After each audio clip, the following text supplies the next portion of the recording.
Non, mais pourquoi t'es pas parti plus tôt? Pourquoi t'as pas coupé les ponts, avec ta famille? Enfin, tu te rends compte, franchement, arrête de te comporter comme une victime et agis, quoi. Ouais, mais oui, pas de problème. Arrêtez de culpabiliser les victimes, arrêtez de rajouter de la culpabilité sur elles qui vivent déjà l'enfer.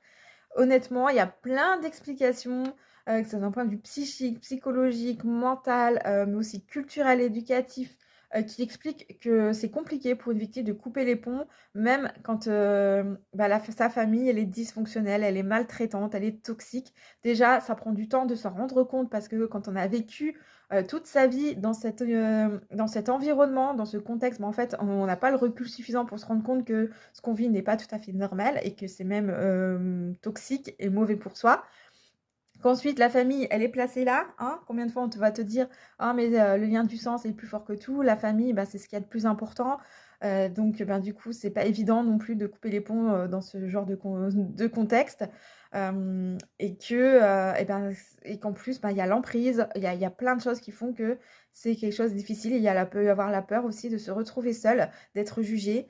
Et c'est extrêmement violent en fait. Et donc, ben, la personne, elle a besoin de temps, elle peut avoir besoin d'être accompagnée, et que bien souvent, si elle a déjà en plus vécu des violences, ben, elle a déjà tout un travail à faire sur le traumatisme et que ben, elle ne peut pas tout gérer en même temps.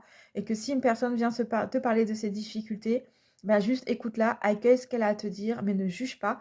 Tu peux ne pas comprendre la situation et c'est normal, on ne peut pas tout comprendre, on ne comprend pas non plus ce qu'on n'a pas vécu, mais c'est pas l'important. L'important, c'est que tu es juste que tu l'écoutes et que avec compassion et bienveillance. Voilà. Merci pour elle.